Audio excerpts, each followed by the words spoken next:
Assalamualaikum warahmatullahi wabarakatuh. Saya ingin sedikit flashback ke belakang, di mana waktu debat itu kan ada tema toleransi antarumat beragama. Tentu saja kenapa masuk, karena ada masyarakat yang dianggap intoleran, terutama di Jawa Barat, yaitu kelompok yang intoleran, yang tidak menerima adanya perbedaan, tidak menghargai perbedaan, tidak mau ada perbedaan, selalu curiga pada orang lain dan selalu menyebarkan fitnah dan tuduhan-tuduhan. Karena bagi kelompok ini hanya kelompok mereka lah yang benar.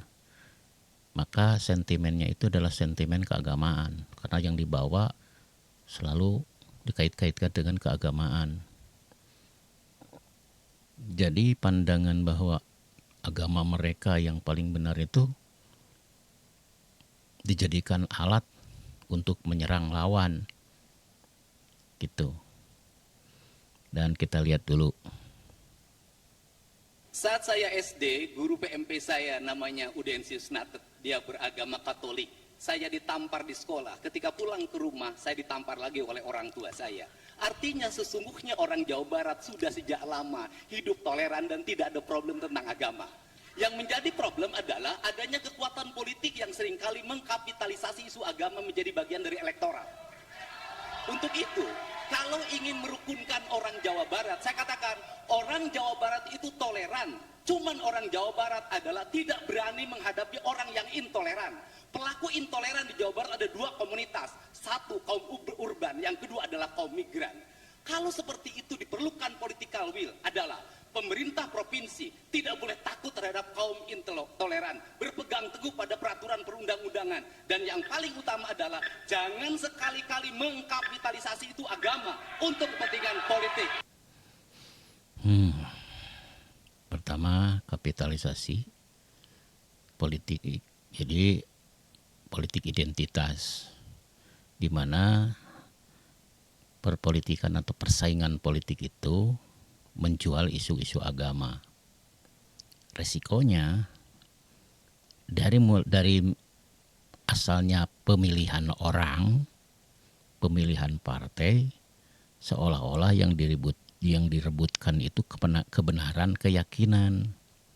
Padahal cuma memilih politik, memilih orang, memilih partai, ya kan? Tapi terjadi persaingan, akhirnya saling klaim merasa keyakinannya Allah yang dianggap paling benar. Itu resikonya dari politik yang menjual agama. Jadi agama itu jadi terpecah. Bukan hanya antar umat agama yang berbeda. Ternyata satu agama terpecah, misalnya di dalam Islam, karena yang paling kentara adalah isu-isu agama yang berkaitan dengan Islam atau agama Islam yang saling klaim itu, ya kan, lahirlah seperti itu karena perpolitikan kita, ya yaitu yang disebut dengan politik identitas, menjual isu-isu agama. Itu yang pertama adalah unsur politik. Yang kedua yang disoroti adalah komunitas. Ada komunitas migran dan komunitas urban. Kalau komunitas urban itu kan komunitas kota, bukan masyarakat kota. Komunitas itu sekelompok, community. Kalau masyarakat mah keseluruhan kota nanti. Itu society namanya. Ini mah komunitas. Jadi sekelompok orang di kota yang sudah terpapar paham seperti itu, paham kebencian yang menyerang orang lain gitu, menganggap dirinya benar. Itu paham intoleran lah. Itu orang kota, bukan di desa mah rural, bukan juga urbanisasi, ya kan. Komunitas urban itu bukan urbanisasi. Urban itu artinya kota. Kalau urbanisasi mah perpindahan masyarakat desa ke kota. Jadi komunitas urban ini sebenarnya bangsa kita sendiri, masyarakat Jawa Barat yang sudah terkontaminasi oleh ajaran itu. Kenapa di kota? Ya karena para migran itu betahnya di kota. Di kota itu kan secara ekonomi menguntungkan dan efektif karena masyarakatnya banyak, mudah dikumpulkan, ya kan, daripada di kampung yang tersebar luas susah gitu kan. Secara ekonomi menguntungkan karena orang-orang secara ekonominya lebih mapan daripada di desa. Bayangkan aja ceramah di kampung, selain jauh dibayarnya juga berapa. Bayar dengan singkong. Ini bukan petugas-petugas penyebar agama, bukan. Mereka itu mencari nafkah di Indonesia, cuma mereka memanfaatkan kelemahan orang Indonesia, khususnya orang Sunda, yang memang sangat takzim kepada para pendatang, para migran. Jadi seolah-olah memberi angin, gitu. Dihormat, apalagi langsung mengklaim dirinya sebagai keturunan Rasulullah. Makanya dugaan saya ketika menyebut migran itu, kaum migran atau kelompok migran adalah kelompok pendatang, kan siapa lagi? Migran kan pendatang. Nah itu yang membawa pesan-pesan itu. Katanya pembaharuan Islam itu mereka gitu. Karena ketika kita melihat apa yang mereka bawa itu jauh berbeda dengan apa yang dibawa oleh para wali Songo. Caranya pun jauh berbeda. Kan? Kalau para wali Songo membawa agama ke Indonesia, padahal dulu baru gitu datang ke Indonesia, di mana masyarakat Indonesia masih animisme, tapi tidak terjadi kekacauan atau intoleran, tidak. Karena para wali itu menyebarkan agamanya dengan pendekatan budaya, tidak bertentangan dengan budaya, tapi pendekatan budaya.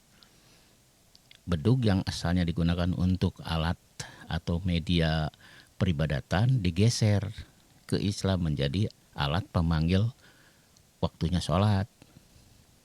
Itu kan cerdas gitu kan para wali Songo itu. Wayang tidak dilarang, tapi temanya diganti dengan tema-tema keislaman, cerita keislaman, ya kan, atau ada pesan-pesan moral yang bersifat Islam. Jadi budaya tetap bisa berdampingan dengan Islam tanpa berbenturan. Itu yang dilakukan oleh para wali Songo. Kecerdasan mereka sampai di situ. Nah kalau sekarang yang disambat gitu, yang dibabat itu adalah justru bertentangan dengan budaya. Sampai-sampai budaya yang sesuai dengan ajaran Islam pun dihabisi. Misalnya apa? Budaya Sunda, Sampurasun, diplesetkan. Padahal Sampurasun itu punya nilai yang sangat luhur.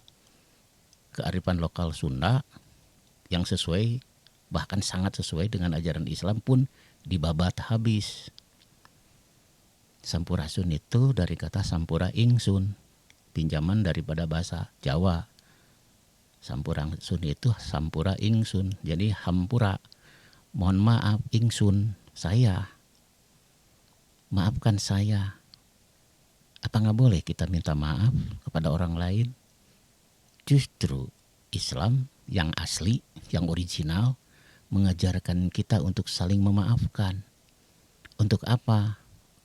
Untuk meningkatkan silaturahim, tali kasih sayang di antara sesama umat beragama, di sesama Islam, sesama Muslim. Ya kan? Sehingga persaudaraan, ukhuwah semakin baik. Tidak ada perbedaan, tidak ada permusuhan, karena sesungguhnya Muslim itu bersaudara. Kalau memaksa Muslim satu dengan yang lain harus sama, kan terjadi perpecahan. Padahal dalam Islam sendiri bermadhab-madhab, masa bergontok-gontokan. Ini sesungguhnya yang mengotori citra Islam menjadi jelek di mata dunia, atau di luar Islam melihatnya ya seperti itu. Kok Islam itu kayak begitu, bertengkar terus gitu kan, nggak ada kedamaian. Itu karena itu ada sentimen keagamaan yang menganggap dirinya benar, yang lain salah. Jadi kalau dilihat dari kacamata yang lebih luas, justru gerakan-gerakan seperti ini mengotori citra Islam di dunia. Yang dulunya masih yang original dibawa para wali Songo itu kedamaian, tapi sekarang menjadi cekcok, rame. Dan seolah-olah sebuah perbuatan baik kalau menuduh orang lain sembarangan. Ya kan? Ya, tuduhan-tuduhan yang menyudutkan orang lain itu dianggap benar gitu.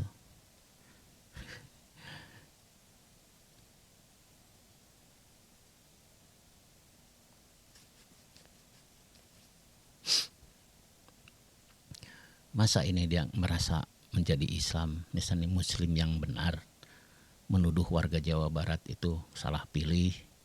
Oke, itu urusan politik lah. Tapi kan di situ ada tuduhan, bila Deddy Mulyadi benar terpilih menjadi gubernur Provinsi Jawa Barat, berarti penduduk Jawa Barat yang jumlahnya 85% mengaku Muslim akan dipimpin oleh orang Sunda Baduy yang berpaham animisme, paganisme, dan musyrikin. Ya itu kan menyalahkan warga Jawa Barat, seolah-olah salah pilih, dan yang memimpinnya dituduh sebagai animisme, paganisme, dan musyrikin. Pemimpinnya aja satu kok pahamnya jadi banyak. Satu orang biasanya cuma satu paham ya. Animisme kan menyembah ruh gitu kan. Bukan percaya pada ruh tapi menyembah ruh. Karena kalau percaya maka semua juga punya ruh. Percaya kepada ruh. Rohani gitu kan. Beda dengan paganisme, ini satu orang tapi pahamnya banyak, aneh kan. Ya itulah yang dicarinya ada permusuhan. Paganisme adalah paham yang suka menyembah berhala. Nggak nyambung kan dengan animisme. Apalagi musyrikin, orang yang menyekutukan Allah. Gimana? Saya ketawa sendiri, ini orang saking bencinya gitu sama orang lain, membuat kalimat seenaknya kayak gitu. Beda, masa satu orang pahamnya bisa dicampur gitu. Aduh, Deddy Mulyadi itu tidak mengakui Islam sebagai agamanya dan terbukti tuh nuduh orang bukan Islam karena berdasarkan berdasarkan asumsinya seenaknya aja. Dia terbukti dia memakai ikat kepalanya dengan kain putih. Itu adalah ciri orang Sunda Baduy dalam yang beragama Sunda Wiwitan, berarti non-muslim. Tuh yang pakai ikat putih mah bukan muslim karena cirinya ikat putih. Jadi mereka itu cari-cari aja alasan. Emang ciri Islam itu apa pakaiannya sih? Ya, bagaimana kalau ini? Apakah mereka bisa menebak agamanya apa? Karena mereka melihatnya itu saking benci aja gitu, kebencian gitu yang disebarluaskan. Coba kalau pakaiannya seperti itu, agama apa? Non muslim juga atau apa? Itu kan tidak bisa. Keagamaan seorang dinilai dari pakaian gitu. Lucu kadang-kadang pika sebelen. Ya kan? Itu Sunda Baduy yang beragama Sunda Wiwitan, so tahu Sunda Wiwitan kayak apa gitu. Jadi Baduy itu dianggap apa ya, musuh Islam gitu. Baduy itu adalah masyarakat yang masyarakat Sunda yang istilahnya mengisolasi diri, bukan terisolir. Terisolir mah tidak bisa ditembus, tidak pernah bergaul dengan dunia luar. Kalau Baduy mah masyarakat tradisional, masyarakat Sunda lama, itu budayanya itu Sunda lama yang mengisolasi diri, tidak mau bercampur dengan dunia luar, gitu kan, dengan kesadaran penuh, bukan terisolasi, bukan primitif. Mereka itu bisa bergaul dengan dunia luar tapi tanpa tercampuri budayanya. Kan sering pergi juga ke kota, ke Pandeglang belanja gitu kan, atau Seba ke Bupati di Lebak, bahkan ada yang pernah jalan-jalan ke Bandung tapi semuanya tidak naik kendaraan, jalan kaki. Dan ciri khas Baduy itu kalau jalan kaki walaupun jalan lebar nggak pernah ngarendeng gitu kan, berdampingan, nggak pernah nguntui ngantri. Itu ciri khasnya gitu. Itu makanya kalau kita jalan kaki di jalan kemudian beriringan berjajar ke belakang itu disebut babaduyan, jenis gitu. Sebenarnya mereka itu Sunda yang mempertahankan budaya aslinya, yang itu adalah budaya nenek moyang kita, ya kan? Nenek moyang, apa boleh nggak gitu? Kalau kelompok intoleran itu nggak boleh menyebut karuhun gitu.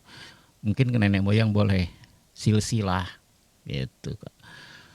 Padahal apa salah nyebut karuhun, dan kita mah bukan animisme. Karuhun itu nenek moyang kita, silsilah keluarga kita yang sudah tiada. Tidak kan tidak menyembah mereka. Tapi di Sunda disebut pamali, nyebut karuhun teh. Karena ada yang memprovokasi supaya jangan percaya pada itu, disebut animisme.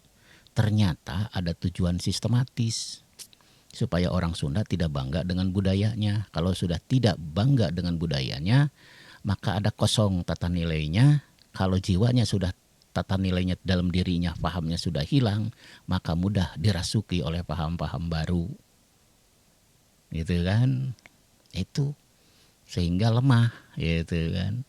Padahal di masyarakat lain budayanya tidak bertentangan dengan Islam, berjalan berdampingan. Di Minangkabau, budaya Minangkabau kuat berdampingan kok dengan Islam. Nah di Sunda mah enggak gitu, karena dihilangkan kebanggaan terhadap leluhur kita, bahkan diharamkan pamali dan lain sebagainya. Akibatnya hilang budaya Sunda.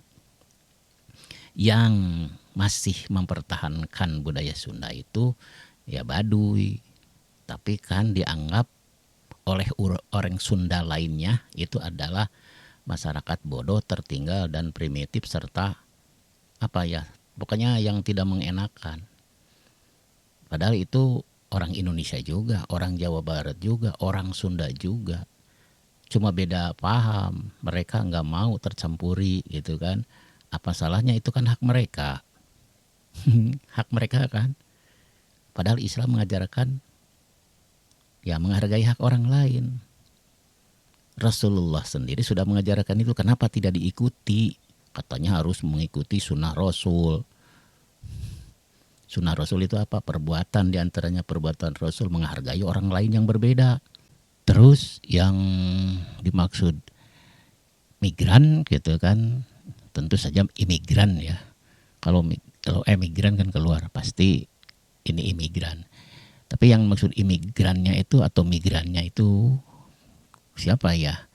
Apakah yang diteliti oleh Kiai Imaduddin? Ini hasil penelitian ilmiah yang dilakukan oleh akademisi, guru besar, sekaligus juga tokoh agama, Kiai Imaduddin. Beliau melakukan penelitian ilmiah. Kita tahu penelitian ilmiah itu kan sifatnya objektif, rasional, dan punya evidence, punya bukti ilmiah yang bisa dipertanggungjawabkan, tidak sembarangan. Beda dengan klaim. Kalau klaim pengakuan, misalnya saya disebarkan aja oleh saya ini saudaranya Sri Sultan Hasan al-Bolkiah dari Brunei, itu klaim. Mana buktinya? Bikin aja surat sertifikat, ditanda tangan, agak gampang zaman sekarang mah. Ini buktinya, misalnya gitu kan. Itu klaim sepihak namanya. Kalau penelitian ilmiah itu kan objektif, tidak punya tendensi apa-apa. Ya kan, namanya juga keilmuan. Ilmu mah harus betul-betul teruji dan bisa dibuktikan. Bahkan orang lain juga bisa membuktikannya, terbuka. Kalau klaim itu tertutup, ada yang disembunyikan, itu klaim. Kalau karya ilmiah, penelitian ilmiah, itu terbuka. Terbuka terhadap kritik, asal dengan argumentasi dan bukti. Terbukanya bukan tuduhan, gitu. Dan hasil penelitian itu menunjukkan, kan dia menelusuri manuskrip sejarah. Sebenarnya lebih memudahkan karena orang Arab itu, Habib itu punya silsilah. Yang saya sebutkan di atas, orang Sunda tidak boleh punya silsilah. Sulit menelusurinya. Kalau orang sana gampang karena ada bin dan seterusnya, anak siapa sampai ke ujungnya itu benar nggak nyambung dengan Rasulullah, kan begitu. pinter juga gitu kan. Orang Sunda mah dihilangkan aja silsilahnya, turunan siapa. Apalagi orang Sunda mah kan tidak punya klan. Kalau Minang punya klan, matrilineal sistemnya. Batak patrilineal, garis bapak. Padang atau Minangkabau garis ibu. Ada gitu kan. Kalau orang Sunda kan tidak ada. Bilateral gitu istilahnya, ibu dan ayah, tapi itu sudah dihilangkan. Kalau di Bali masih ada runutannya dipertahankan. Kalau di Sunda bilateral hampir bukan di Bali, Bali juga daerah Jawa ya, Jawa bilateral. Kalau tidak salah Bali juga patrilineal. Lupa lagi. Ya tapi maksudnya silsilah orang tua ke belakang itu, ke atas itu nggak ada di Sunda, itu nggak dipertahankan. Apalagi nggak punya klan, nama klan. Kalau di Padang itu apa ya, Caniago misalnya. Kalau di Batak itu kan lebih banyak lagi gitu kan. Singarimbun, apalagi Simalungun, nama kota. Butar-butar, banyak Panjaitan gitu kan. Ya itulah contohnya lah aja, itu nama klan yang masih dipertahankan gitu.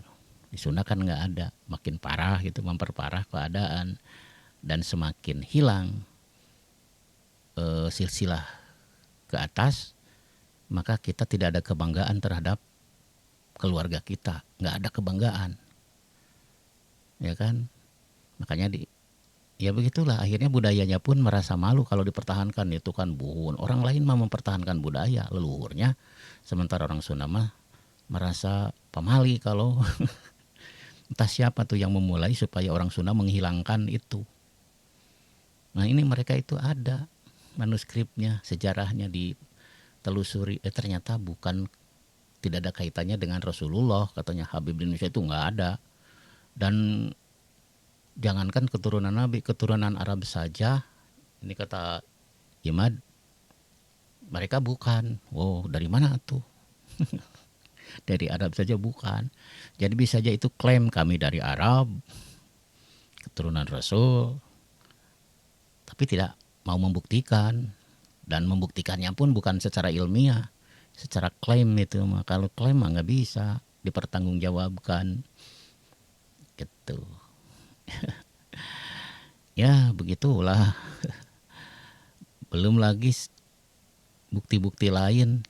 Nah, ini berita tentang makam Habib dibongkar dan tidak terbukti katanya. Ini makam Habib. Makam siapa kalau begitu? Terus ada lagi makam Habib Utsman Biaya juga dibongkar. Ini makin memperkuat keyakinan kita terhadap pernyataan tadi. Kalau begitu benar ya, nggak ada kaitannya. Ditambah lagi ada beberapa pengakuan, ini satu saja. Sebenarnya yang dikatakan Habib, ya, dikatakan kan itu hanya di Indonesia sebenarnya yang betul-betul dikultuskan secara luar biasa.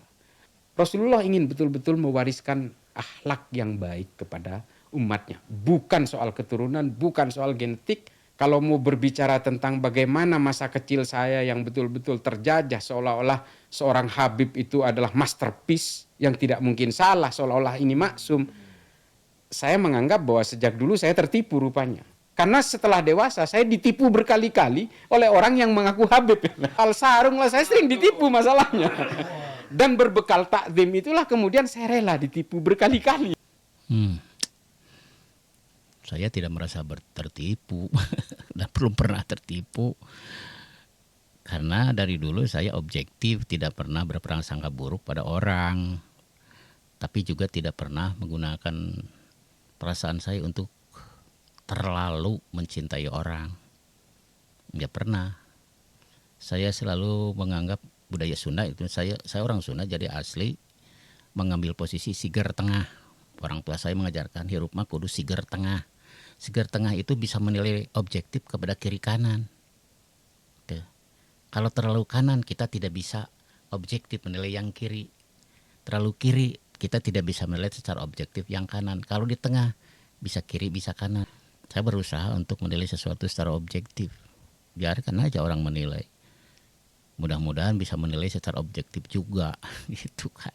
Kan tidak ada yang dibela-bela. Ini hanya mengajak berpikir, kenapa sih, bagaimana ini bangsa ini, orang Sunda khususnya gimana nih gitu. Kan Masya Allah.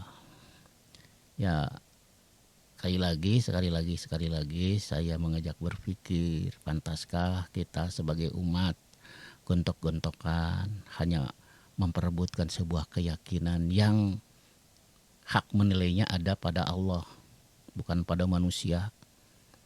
Allah tidak punya, manusia tidak diberi hak untuk menilai, mencatat perbuatan orang lain. Enggak, dari mana kita punya mandat untuk menilai atau mencatat perbuatan orang lain? Sampai dikafir-kafirkan, dimusyrik-musyrikan. Itu kan hak prerogatif Allah untuk menilai kita sebagai manusia gitu kan. Apakah baik atau tidak? Karena kalau penilaian manusia mah subjektif. Yang kita anggap baik oleh Allah dianggap buruk, oleh kita dianggap buruk, oleh Allah mungkin saja dianggap baik. Artinya banyak kekeliruan manusia mah ketika menilai. Dan kita akan lihat bagaimana orang yang dituduh sebagai musyrik itu dalam keimanannya. Undang-undang dasar kita menegaskan tentang manusia Indonesia seutuhnya. Oke. Nah, kalau manusia Indonesia seutuhnya berarti dia harus utuh, punya keterikatan batiniah, punya keterikatan lahiriah dengan seluruh alam di mana dia berasal dan di mana dia hari ini berpijak. Nah, keterikatan itu akan melahirkan ikatan moral. Itu menjadi hukum yang mengikat pada dirinya, pada keterikatan pada alamnya. Nah, sehingga kalau ngomong ini kita masuk lagi pada wilayah-wilayah ketuhanan. Nah, pertanyaannya adalah ketika kita menjadi makhluk spiritual, makhluk beragama, ya kan? Kita kan langsung mengklaim diri kita beriman pada Allah. Ketika beriman pada Allah, maka kita berserah diri pada Allah. Pertanyaan yang berikutnya adalah ketika berserah diri pada Allah itu, kita harus mengikuti hukum Allah. Hukum Allah mana yang mengikat diri kita dalam setiap waktu. Dan tidak perlu tafsir, tidak perlu pemahaman, tidak perlu ada diskusi, tidak perlu ada riwayat. Adalah hukum Allah yang sudah pasti tidak ada pemahaman dan terasa langsung oleh diri kita adalah hukum kausalitas, hukum sebab akibat, hukum alam. Sudah pasti. Nah, sehingga secara spiritual kita berserah pada Allah, tetapi secara material kita berserah mengikuti aturan alam yang sudah pasti. Saya itu terhenyak loh Anda menjelaskan seperti ini. Saya berikan contoh, saya berserah diri pada Allah menggunakan mikrofon ini. Yang punya aturan tentang mikrofon ini siapa? Berarti kan perusahaan mikrofonnya dong, punya standarisasinya, ada SOP-nya. Ya. Maka ketika kita berserah pada Allah menggunakan mikrofon ini, maka secara SOP saya mentaati aturan yang diterapkan oleh yang punya mikrofon. Pemahaman keimanan yang sangat dalam, tidak semua orang mengerti saya kira. Nggak tahu kalau diserahkan ke mereka ngerti enggak sejauh mana pengenalan diri di hadapan Allah. Kan yang paling penting mengenal diri, siapa kita, dari mana kita, mau kemana kita. Walaupun itu kelihatan sederhana, ya kita datangnya dari Allah gitu kan, di bumi ditugaskan sebagai khalifah, kemudian kita akan kembali kepada Allah. Bukan di situ posisinya, tapi harus bagaimana kita. Gitu kan? Berserah diri itu luas kan, bukan cuma sekadar sholat puasa itu kan, naik haji dan lain sebagainya. Tapi apa? Lebih luas lagi. Lebih luas. Kalau kita menyadari diri kita sebagai makhluk di muka bumi ditugaskan sebagai khalifah untuk merawat bumi atau merawat alam semesta, ya termasuk merawat manusia lainnya. Sayang pada orang miskin, bukan ceramah aja yang digede-gedein dengan takbirnya yang menggelegar. Tapi tindakan sosialnya nggak kelihatan. Karena disuruh menjadi khalifah itu mengurusi alam semesta ini, bukan alam yang dimaksud itu hanya bumi, air dan sebagainya saja, termasuk isinya, termasuk manusianya. Anak yatim, bagaimana ngurusinya? Bukan ngurusin perang aja, enggak. Mencemooh orang lain, bukan. Orang yang mengerti tentang posisi dirinya di hadapan Allah akan mematuhi aturan Allah. Ibadah yang sering digembor-gemborkan itu kan hanya ritual. Itu urusan pribadi dengan Allah. Tidak perlu digembor-gemborkan saya rajin puasa, rajin sholat, enggak usah. Biarkan aku dan beliau Tuhan yang Maha Kuasa yang berbicara. Ada yang lebih dalam dari situ. Bagaimana merawat bumi beserta isinya. Melihat orang miskin, anak yatim terlunta-lunta, sistem sosial yang amburadul, hukum yang tidak jelas ataupun tidak pasti, itu yang harus bersama-sama diperbaiki. Itu orang yang mengenal dirinya di hadapan Allah. Karena dia berserah diri kepada Allah dan percaya Allah itu sudah menurunkan semuanya ciptaannya untuk manusia dengan segala hukumnya, dengan segala sistemnya. Aduh, pembahasannya jadi jadi ini lagi, ikut ke filsafat lagi. Sedikit, tapi kalau Kang Didi tadi, waduh sampai ke mikrofon. Itu contoh konkret, tapi agak harus bagaimana menjelaskannya, bahwa mengikuti hukum mikrofon itu adalah sebagai bentuk perwujudan taat kepada hukum alam, di mana hukum alam itu pun dibuat oleh Allah. Intinya gitu. Jadi ketika kita taat kepada hukum alam bukan musyrik. Ini ya. Ketika taat kepada hukum alam bukan musyrik. Alam itu, yang disebut alam itu kan semua ciptaan Allah di jagat raya beserta semuanya tanpa kecuali. Dan itu biasa dilakukan orang tasawuf begitu. Alam sampai ke semut aja bagian dari alam kan. Tidak mau menyakiti semut, makanya orang tasawuf, orang sufi itu habis dari kebun dalam bajunya ada semut sampai diantarkan kembali ke koloninya. Bagi saya, waduh itu sudah terlalu dalam, sangat dalam banget. Perwujudan manusia yang rendah hati di hadapan Allah sampai begitunya. Kalau saya masih jauh, ayasnya dina kaos ayah seimut sireum di cintruk. Jauh-jauh kudu nganterkeun di ka kebon. Tapi itu kan wujud daripada orang yang sangat mendalam tentang dirinya di hadapan Allah. Susah memang, ini mendalam sekali. Mikrofon itu punya aturan, baik penggunaannya, pembuatannya maupun operasionalnya, SOP-nya. Frekuensi yang dipakai itu frekuensi yang sesuai dengan hukum alam, di mana manusia dibatasi, pendengarannya pun dibatasi, hanya nih fisika antara 20 Hz, fisika itu gelombang, tetapi gelombang suara frekuensi 20 Hz sampai 20 kHz itu yang daya jangkau manusia yang diberikan oleh Allah kepada manusia. Frekuensi di luar itu tidak terdengar oleh kita, hanya terdengar oleh mungkin nyamuk dan makhluk-makhluk lainnya gitu kan. Frekuensi itu tidak terdengar. Ketika mendengar radio, itu frekuensi yang bisa kita dengar lewat telinga kita. Tapi frekuensi RF-nya tidak terdengar. Artinya di sekitar kita ini berseliweran sinyal. Sinyal TV ada, sinyal radio ada, sinyal telepon ada. Setiap detik berdering terus dan terus. Ada yang ngobrol, ada yang pidato, ada yang baca berita. Ada di sekitar kita. Nggak percaya, setel coba radio, setel TV, langsung ada sinyal. Karena televisi, radio dibuat frekuensinya bisa menangkap frekuensi itu, frekuensi radio. Dibuat berdasarkan hukum alam, dibuat oleh si pembuatnya bisa menangkap sinyal yang ada di sekitarnya. Sesuaikan dengan frekuensinya. Kalau frekuensi TV ya disetel dengan TV lagi.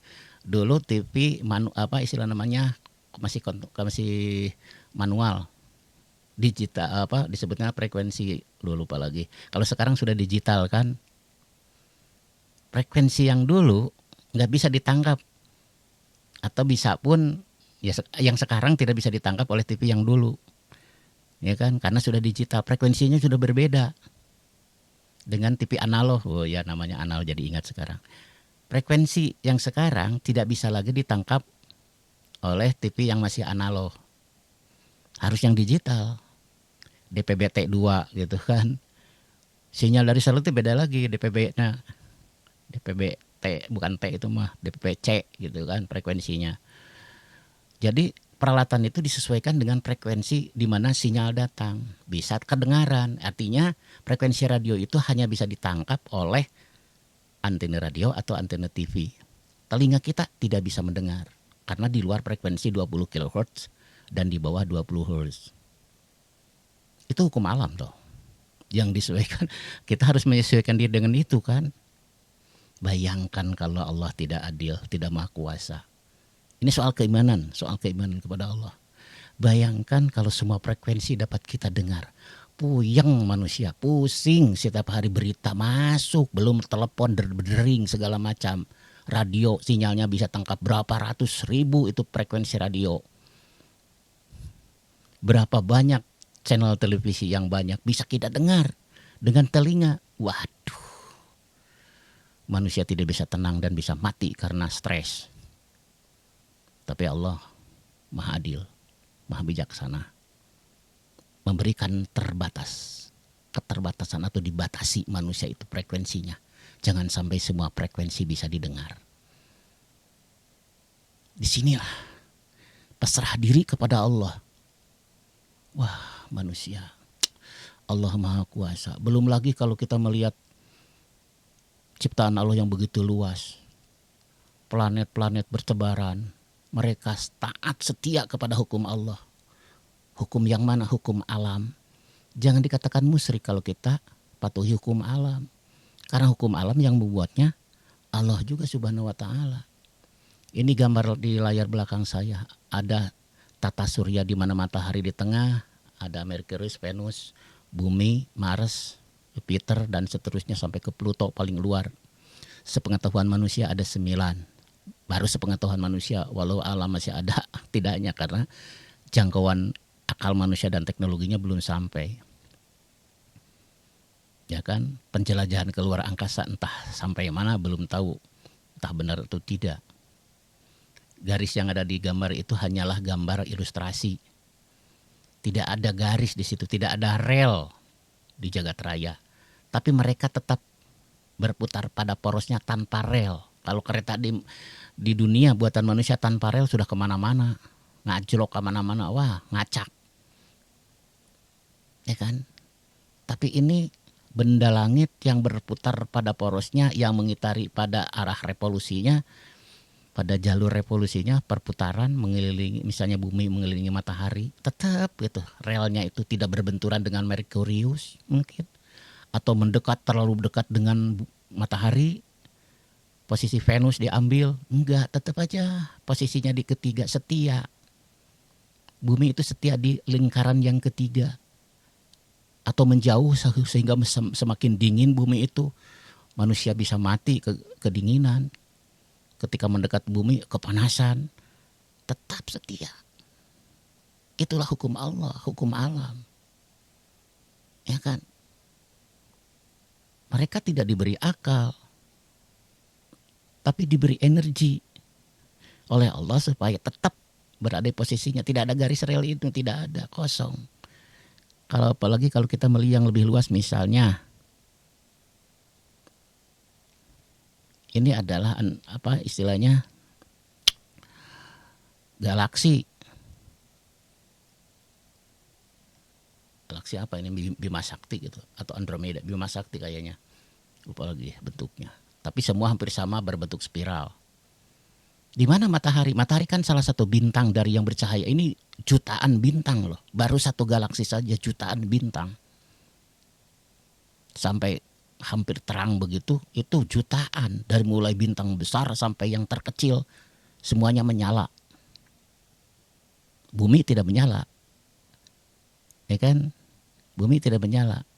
Planet-planet di matahari semuanya tidak menyala. Kecuali satu matahari. Matahari itu makanya bintang. Dan mungkin bintang lain pun punya planet seperti bumi. Itulah yang diperkirakan oleh para astronom. Bahwa mungkin ada matahari lain atau bintang lain maksudnya yang diikuti oleh planet-planet. Seperti matahari diikuti oleh 9 planet itu. Itu yang sedang dicari itu barangkali ada yang sama posisinya dengan planet di matahari. Karena kalau kita pindah misalnya gitu, ini mah ceritanya. Kalau pindah ke Merkurius terlalu panas karena sudah mulai dekat dengan matahari, suhunya sudah lebih tinggi dari bumi. Baru di bumi naik beberapa derajat saja sudah kepanasan orang itu kan. Ya. Kemudian kalau kita ke Mars dingin, lebih dingin karena lebih jauh dari bumi. Apalagi sampai ke Jupiter, Neptunus, Uranus, wah dan seterusnya makin dingin. Pluto malah katanya itu berbentuk es permukaannya. Belum lagi zat asam yang menyelimutinya, bukan atmosfer yang bersih untuk manusia seperti di bumi. Itu jangkauan manusia terasa, waduh ternyata kita kecil ya. Matahari itu kalau kita lihat posisi ini galaksi itu ukurannya kan matahari itu ukuran sedang, berarti biasanya yang besar itu di tengah, matahari juga kan tengah, dikelilingi oleh planet-planet yang lebih kecil tentu dari matahari. Dan matahari termasuk bintang ukuran sedang, berarti kalau dilihat dari galaksi ini ada intinya kan di tengah pusat lingkaran, di pusat spiral. Matahari itu di mana? Nggak diberi tanda, nggak tahu. Tapi ukurannya berada di antara paling pinggir dengan inti. Kalau sedang kan hukum alam gitu kan, yang berat itu di tengah muternya, tidak kemana-mana gitu kan, puter di situ. Yang lebih ringan akan terlempar keluar, yang paling ringan paling luar kan gitu hukum alamnya. Nah matahari itu posisinya ada di antara pusat dan pinggir. Kita lihat saja salah satu bintang yang satu titik. Yang mana aja? Coba. Matahari yang merupakan bintang itu ukuran sedang. Di sini mungkin satu titik saja. Noktah. Satu titik. Bayangkan matahari aja berbentuk titik. Terus buminya kelihatannya di mana? Sudah tidak bercahaya, kecil lagi. Bumi. Coba kita keliling bumi, luas sekali. Tapi di sini kecil. Tidak kelihatan buminya. Bagaimana dengan manusianya? Jauh lebih kecil. Setitik debu pun mungkin tidak nyampe. Betapa kecilnya manusia. Apa yang kita sombongkan? Apa yang kita cari? Permusuhan. Bukankah sebaiknya kita berserah diri kepada Yang Maha Kuasa? Ini belum seberapa, baru satu dari galaksi. Tetangga kita ada galaksi Andromeda. Ada galaksi-galaksi lain, bahkan banyak yang belum diberi nama. Jutaan galaksi. Bayangkan satu galaksi saja sudah jutaan bintang. Belum lagi jumlah galaksi di jagat raya ini jutaan lagi. Galaksi-galaksi yang kecil ini berputar mengitari super giant galaksi. Mengitari giant galaksi dulu. Galaksi giant galaksi raksasa itu mengitari lagi super giant galaksi. Allahu Akbar. Seberapa luasnya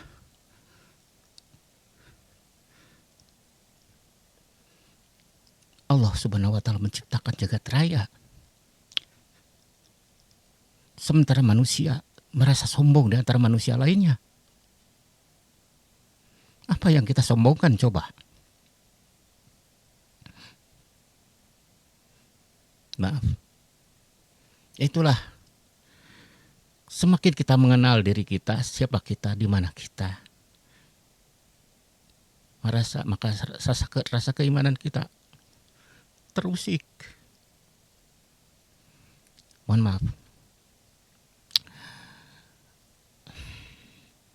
Oke, kita lanjut. Bagaimana pengenalan diri Kang Deddy Mulyadi di hadapan Tuhannya? Saya kemarin mengikuti pemilihan kepala daerah. Saya mengikuti pemilihan kepala daerah, saya berserah diri pada Allah, berpasrah. Itu secara spiritual, secara ruhania. Secara material kan saya harus ikut debat, harus ikut kampanye. Yeah. Berarti yang ditaati, yang dikatakuti oleh saya siapa? KPU sama Bawaslu. Apakah saya takut sama KPU dan Bawaslu taat, kemudian saya menjadi musyrik? Ketika kita naik pesawat, kita berserah pada Allah. Kan kita harus ikut dong aturan di pesawat. Nah, ketika kita tinggal di bumi ini, di alam ini, kita taat pada Allah. Jadi kita harus mengikuti hukumnya siapa? Ya hukumnya alam, karena Allah sudah memberikan tugas kepada alam dengan hukumnya. Masya Allah. Ketika taat kita kandidat kepada aturan yang dibuat KPU, itu kan aturan buatan manusia. Apakah kalau orang takut dan taat kepada aturan KPU karena seorang kandidat itu harus memenuhi syarat, apakah disebut musyrik? Itu kan pertanyaan Kang Deddy. Karena kadang-kadang kelompok sentimen itu bahwa ada yang lebih, aturan yang lebih hebat itu adalah buatan Allah, mutlak kebenarannya. Iya memang. Tapi hukum alam juga buatan Allah, berarti itu juga hukumullah. Alam diciptakan beserta isinya dengan manusianya. Kalau tadi digambarkan bintang itu setia pada porosnya, tidak pernah berbenturan walaupun jutaan jumlahnya. Mereka setia dengan hukum Allah. Tapi Allah menitipkan bumi kepada manusia sebagai khalifah untuk merawatnya. Dan bumi isinya bukan hanya gunung, air, udara, tapi di situ ada makhluk hidup. Makhluk hidup itu mulai dari manusia dan lain yang lainnya. Nah, untuk ngurusi manusia saja Allah sudah memberikan hukumnya berupa dititipkan lewat akal pikiran. Sementara binatang kan tidak. Mereka hidup secara alamiah seperti itulah. Mereka tidak diberi akal tapi hidup sesuai dengan alamiahnya. Mereka itu akan beradaptasi dengan lingkungannya. Itu hukumullah juga. Hukumullah. Ketika gunung mau meletus, binatang para berlarian turun dari gunung. Kok tahu? Apakah mereka ahli pergunungan, ahli gunung api? Apakah binatang itu vulkanolog? Ahli vulkanos, ahli vulkanologi? Bukan kan, tapi mereka sadar tahu Allah sudah menitipkan sistemnya, hukumnya di binatang itu. Sehingga mengenal istilahnya hukum alam. Ya binatang tahu, punya insting. Allah yang menciptakan insting itu. Gunung belum meletus, tapi binatang sudah tahu akan ada gejala-gejala seperti itu. Allahu Akbar. Manusia diberi akal untuk mendeteksi gunung. Binatang enggak. Itu kan hukum yang dibuat oleh Allah. Maka ketika ingin manusia tertib dan teratur, diberikan berpikir bagaimana mengelola manusia lainnya. Ketika kita mau pemimpin, maka diberikan akal. Coba pikirkan bagaimana yang terbaik memilih pemimpin. Maka manusia, khususnya di Indonesia, sepakat untuk membuat peraturan bagaimana memilih pemimpin. Adalah aturan kepemiluan. Makanya wajar dan seharusnya setiap kandidat mentaati aturan yang dibuat oleh pemerintah atau oleh paling tidak pelaksananya KPU, pengawasnya Bawaslu. Dia bukan melanggar atau melawan hukum Allah, tidak. Karena Allah sudah memberikan akal pikiran sebagai sistem, sebagai hukumnya kepada manusia. Sehingga manusia berpikir beda dengan binatang, sudah dikasih ada insting, oh mau meletus ini gunung, pada turun dari gunung. Manusia nggak bisa mendeteksi itu, nggak diberi oleh Allah. Alat pendeteksi dalam tubuh kita nggak dikasih. Yang dikasihnya ada akal pikiran. Pek malikir cara berenang. Jelema mah geus dibere akal sehingga bisa menemukan alat pendeteksi gempa dan sebagainya.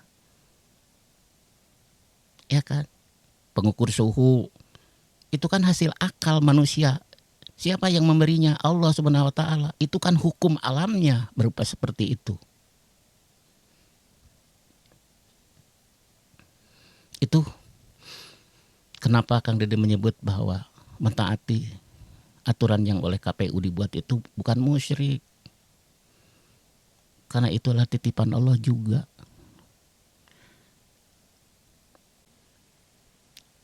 Contoh lainnya, tadi kan kita berada di alam itu harus beradaptasi dengan alam. Di mana kita berada, di mana kita berpijak katanya. Dan ketika kita taat kepada hukum alam, itu taat kepada hukum Allah.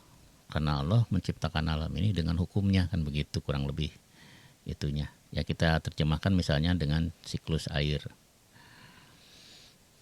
Sinar matahari menyinari bumi, gitu kan, dan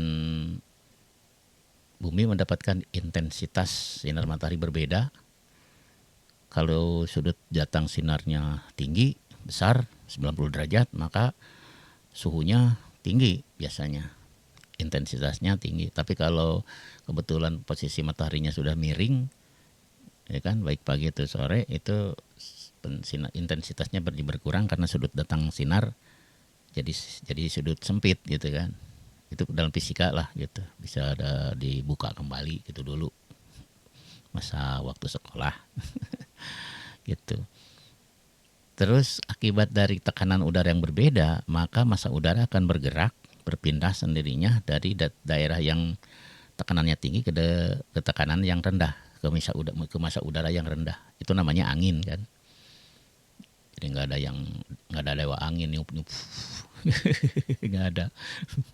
Itu menurut ilmu pengetahuan. Kemudian pada saat bersamaan di mana permukaan laut kena sinar matahari, maka terjadi penguapan, ya kan, air. Jadi membentuk gas gitu kan, uap air, kemudian tertiup oleh angin naik ke darat, ya kan, naik ke darat karena darat kan lebih tinggi dari laut. Semakin tinggi kita tahu suhu di atas kan makin dingin, ya kan. Apalagi lebih tinggi lagi, maka tidak terjadi kondensasi, malah sublimasi, di mana uap air berubah menjadi butiran es. Itu kalau jatuh jadi hujan es, gitu kan, atau hujan salju gitu kan. Hujan es beda dengan hujan salju. Kalau hujan es itu ada kristal-kristal. Kalau hujan salju mah lebih halus lagi karena sudah melebihi batas esnya gitu, sudah seperti kapas gitu kan, ringan. Kan volume air itu, volume es itu kan lebih besar dari volume air, sementara volume salju lebih besar dari volume es gitu. Karena semakin banyak rongga udara di dalamnya. Lah jadi ngebahas di fisika ya. Kemudian kalau tidak terlalu tinggi ya jadi titik-titik air jatuh menjadi air hujan. Kemudian air hujan akan jatuh ke bumi secara sunatullahnya masuk ke dalam tanah. Secara sunatullahnya ketika permukaan tanah mampu menyerapnya. Gitu kan. Sebagian memang ada yang mengalir di permukaan namanya runoff. Kemudian ketika air masuk ke dalam tanah, suatu ketika di daerah yang rendah memungkinkan keluarnya mata air. Mengalir permukaan lagi tapi berbentuk sungai. Di sungai itulah ada biota-biota sungai, ada ikan, ada kepiting, ada apalah gitu kan, udang. Sebagian juga manusia kan butuh air, bisa digunakan untuk mandi, minum, atau kan mencuci, untuk pertanian, perikanan dan lain sebagainya. Kemana lagi air terus mengalir ke daerah muara, melewati kampung-kampung, kota-kota dan sebagainya. Semakin kotor itu sungai, apalagi lewati kota di Indonesia. Kalau di luar negeri macam mana dibersih di tengah kota juga. Karena terawat, mereka sudah sangat sadar tentang pentingnya lingkungan. Di kita kan belum sadar. Buang sampah sembarangan. Mancing dia lain menang lauk tapi menang kolor. Ya kemudian air itu mengalir ke laut lagi. Dari laut menguap lagi, muter lagi. Jadi sistem pengumuatan itu sebenarnya filter air. Ya kan? Karena garam-garaman gitu kan, kandungan kotoran dari air laut itu tidak terbawa menguap, hanya H2O saja, hanya air yang menguap. Garam-garamannya tinggal, kotoran ditinggal. Material-material yang berbahaya juga ditinggal, menguap itu air saja. Itulah kuasanya Allah, luar biasa. semacam difilter air itu, jadi bersih lagi. Naik lagi, muter lagi, turun gitu kan. Itu hukumullah, hukum alam. Kemudian apabila manusia merusaknya, misalnya hutan ditebang, maka kemungkinan runoff air yang mengalir permukaan makin besar. Kenapa? Karena air tidak mengalami sesuai dengan sunatullahnya, tidak masuk ke dalam tanah karena hutannya rusak. Ya kan, kita tahu kalau gundul itu kan terjadi erosi lumpur atau dalam tanah itu bisa saling menutupi pori-pori tanah, tidak gembur lagi, tidak porus lagi, pori-porinya menyempit, akhirnya air itu hanya mengalir di permukaan. Run off namanya, semakin besar, akhirnya jadi banjir. Kemudian kita maka belajar dari mana saja sih, belajar ekologi. Ilmunya dari luar negeri, dari orang barat, dari kafir. Belajar dari Baduy juga boleh. Tapi jangan sentimen gitu kan. Ketika belajar dari Baduy memelihara hutan langsung disebut musyrik. Kan enggak apa ya. Kenapa kalau kita belajar ekologi dari luar negeri tidak disebut kafir? Padahal yang mengajarkan ekologi dunia internasional itu kan orang-orang kafir. Kalau menggunakan bahasa kafir. Saya menyebutnya non muslim. Tapi ketika kita belajar dari Baduy kok disebut musyrik? Hello. Aneh kan? Itu karena sentimen aja. Padahal kalau pikiran positif ya, positive thinking kalau bahasa gaya nama gitu. Anggap sajalah melihat Baduy itu seakan-akan kita naik pesawat waktu gitu. Terbang ke zaman dulu 500 tahun yang lalu ke belakang atau 1000 tahun yang lalu. Ketemu orang-orang Sunda, nenek moyang kita, orang tua kita dulu. Sama seperti orang Baduy. Coba kalau pikirannya gitu seru, wah asik deh. Bisa kita terbang ke 300 atau 500 atau 1000 tahun yang lalu. Ketika kita melihat orang Baduy. Dan orang tua kita dulu juga belum Islam, sama dengan orang Baduy. Ya kan, cuman nenek moyang kita mungkin Islamnya belum datang. Kalau orang Baduy mah sekarang sudah datang, tapi nggak mau mereka karena sudah mengisolasi diri gitu kan. Anggap saja budayanya sama gitu. Apa salahnya kita belajar tentang melindungi hutan? Kan orang Sunda dulu juga bukan orang Baduy yang ajaran ini. Aya leuweung naon cenah geuning, leuweung tutupan, leuweung titipan, leuweung awisan, leuweung garapan. Leuweung garapan berarti ku urang boleh digarap, ditanami. Di Baduy juga aya seperti itu batasan itu. Makanya orang Baduy tidak menghantam semua lahan untuk digarap. Karena tahu porsinya. Gitu kan? Mereka kan hidup secukupnya. Buat apa membongkar-bongkar yang lain? Beda dengan orang luar. Dunia gila gitu kan. Serakah. Hutan juga dibabat habis. Ya, gitu kan. Kita mau rusak bisanya. Pakai pestisida, pakai urea, pakai macam-macam racun itu.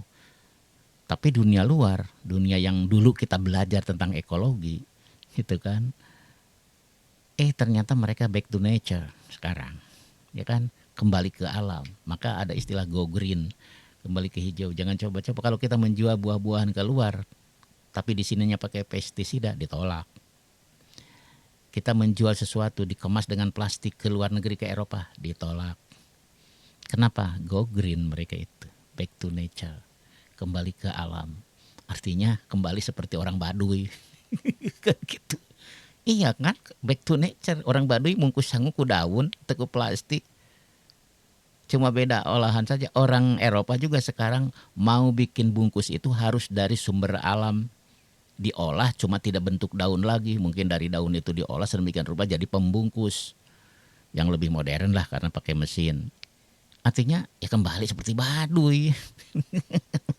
Saya bukan membela soal Baduynya, ini soal banyak persepsi soal Baduy itu. Jadi ketika belajar dengan orang Baduy jangan kita sama dengan orang Baduy musyriknya, itu kan beda. Sama seperti kita belajar dari orang barat, kan kita tidak menjadi barat, tidak menjadi kafir. Kenapa sih dibedakan perlakuan teh? Ke orang barat mah beda dengan ke orang Baduy. Malah kita mah, saya melihat Baduy itu seperti nenek moyang saya dulu. Ya sudah, soal keyakinan beda lagi. Coba berpikir positif aja. Ya kan malu kita orang lain mah sudah go green kembali lagi. Pantesan di kota-kotanya sungainya bersih, bening dan sebagainya. Di kita kotor, dan karena itu keimanannya yang kurang. Saya yakin kalau keimanan tinggi maka kita akan kembali menyayangi alam semesta dari keimanan. Mungkin lebih mujarab daripada ngomongin erosi segala macam itu dipercaya, itu laku. Jangan buang sampah sembarangan karena merusak lingkungan. Diabaikan aja. Gitu. Mungkin harus melalui pendekatan keimanan bahwa membuang sampah sembarangan itu merusak lingkungan, gitu kan? Merusak lingkungan berarti melawan hukum alam. Melawan hukum alam berarti melawan sunnatullah. Kemudian contoh kapal atau pesawat. Kita muslim, saya muslim naik pesawat. Siapa yang membuat pesawat? Selama ini orang kafir, mereka sebut kafir. Kalau saya sebenarnya lebih suka nyebutnya non muslim. Karena kalau kafir itu orang bukan Islam tetapi memusuhi Islam, mau menyerang Islam, mau menghancurkan Islam. Tapi kalau mereka damai dengan kita mah bukan kafir sebenarnya, tapi non muslim. Yang membuat kapal itu non muslim, ya kan? Atau mereka sebut kafir, atau saya minjam dulu istilah kafir biar kerasa. Yang membuat pesawat itu adalah orang kafir, katakanlah. Setiap membuat benda atau pesawat pasti ada aturan mainnya. Ada prosedur yang harus diikuti demi keselamatan manusia. Ya kan? Siapa yang membuat aturan di dalam kapal itu? Orang kafir. Pilotnya walaupun muslim harus patuh kepada aturan kafir. Gak boleh sembarangan menerbangkan pesawat. Semua awak juga punya tugas yang harus ditaati, tidak boleh dia terlewat. Pramugari melayani penumpang dan memberi pemberitahuan, misalnya ketika mau take off, penumpang muslim diberitahu semua penumpang termasuk yang muslim maksud saya, semua diperingatkan bahwa pada saat take off kita harus menggunakan sabuk pengaman. Ya harus turut dong. Tidak boleh mengatakan, ini kafir yang bikin aturan. Jangan diikuti. Setiap orang yang mengikuti aturan kafir, maka dia adalah sesungguhnya kafir. Begitukah? Demikian juga ketika landing nanti. Ada lagi. Pramugari muncul lagi. Saudara semua, kita akan sebentar lagi akan landing, maka siapkan sabuk pengaman Anda. Harus dituruti? Harus. Siapa yang memerintahkan? Walaupun orang yang berbicaranya pramugari, tapi sesungguhnya yang membuat aturan adalah si pembuat kapal, orang kafir tadi. Mau melawan lagi? Tidak. Ini adalah aturan kafir. Siapa yang mengikuti aturan kafir, dia sesungguhnya adalah kafir. Begitukah?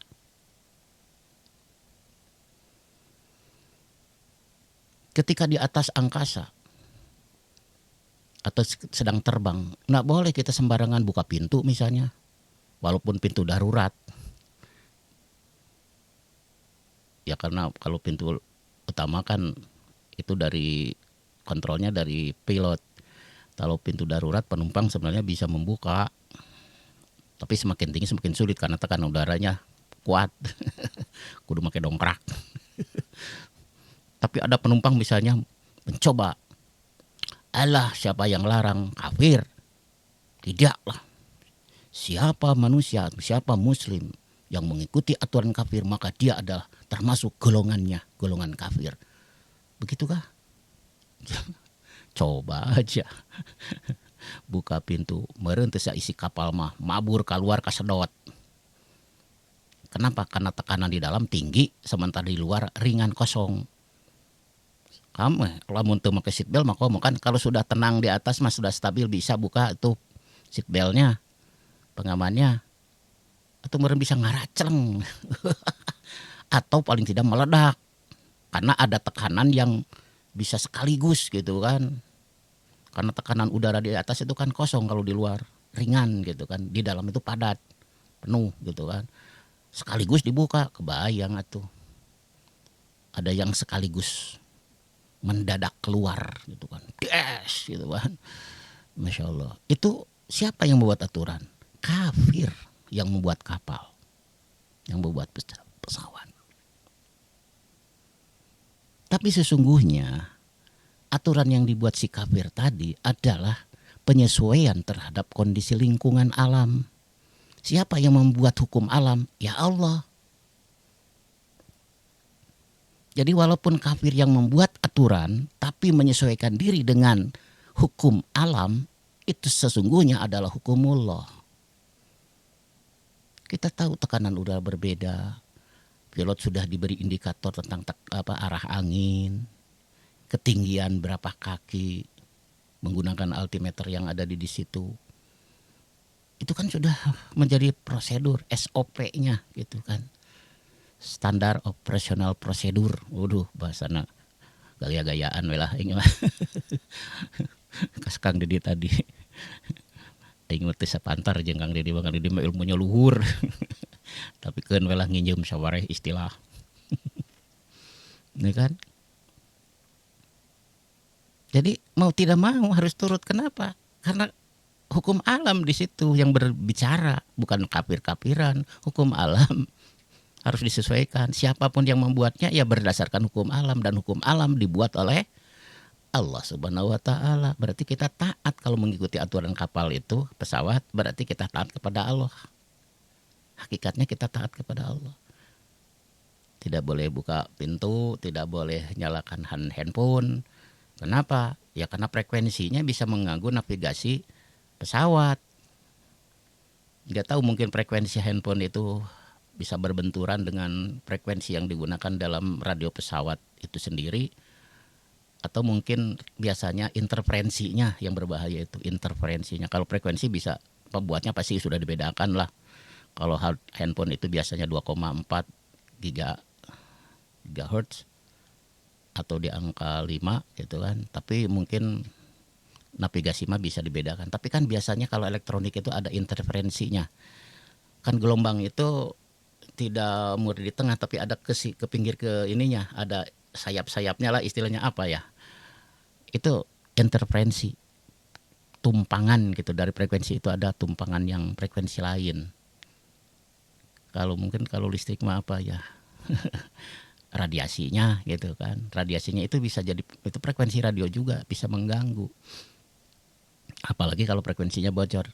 Dulu mah kalau nyetel TV gitu kan, ada frekuensi radio CB gitu kan, kadang-kadang gegerbegan gitu kan, karena ada radio amatir di pinggir atau di sekitar itu. Frekuensinya nyamber karena frekuensi TV dulu masih analog gitu kan. Sering kalau TV itu kamu di daerah tertentu mah, aduh nonton TV teriak gitu kan. Nah itu ada intervensi frekuensi. Artinya frekuensi radio itu masuk ke frekuensi TV, sehingga gambar TV menjadi berbayang, bergetar dan sebagainya, karena ada frekuensi masuk. Nah itu yang dihindari gitu, supaya keselamatan, apalagi di udara, nggak ada tempat parkir, nggak ada tukang channel. Sugan eureun heula, waduh bahaya ini mesin, minggir dulu gitu kan, nggak ada kan tempatnya. Makanya harus safety-nya itu harus benar-benar terpikirkan. Dijamin keselamatannya itu, kalau bisa 100% terjamin. Beda naik angkot, bisa eureun heula di warung. Di angkasa nggak ada, nyimpang heula di awan. Nggak bisa gitu, minggir dulu di jalan. Makanya harus betul-betul keamanannya terjamin, safety-nya itu dipertimbangkan matang. Belum lagi berhadapan dengan perubahan cuaca, Masya Allah. Petir menyambar, masuk ke daerah hujan, itu beda lagi gitu, kerasa gitu kan. Kadang-kadang si kapal teh gitu kan, padahal nggak ada batu, tapi nggak deredet kunaon ya teh, yang tenang gitu, nggak geleser juga naik beca gitu, tahu-tahu gruk. Itu kan ada perubahan cuaca atau perbedaan cuaca di satu tempat dengan tempat lain kan begitu. Makanya aturan pesawat juga menyesuaikan diri, harus disesuaikan dengan kondisi alam. Artinya kesimpulannya ketika kita walaupun mengikuti aturan yang dibuat oleh kafir, tetapi si pembuat kafir itu menyesuaikan diri dengan alam, ada hukum alam di situ. Hukum alam itu sendiri dibuat oleh Allah. Berarti kita ikut ke si kafir itu, menghargai dan menghormati serta berserah diri kepada Allah dengan mengikuti hukum alam. Artinya kita pasrah dan mengikuti aturan Allah. Gitu maksudnya mungkin ya. Mudah-mudahan benar. Ini hanya sebatas kemampuan saya yang terbatas, yang istilahnya sepi ku pangarti tuna ku pangabisa. Tak punya apa-apa dengan keterbatasan yang saya miliki, berusaha untuk mencoba sok tahu gitu kan. Mohon maaf atas segala kekhilafan saya. Usikum wa nafsi bitaqwallah. Billahi taufiq wal hidayah. Wassalamualaikum warahmatullahi wabarakatuh.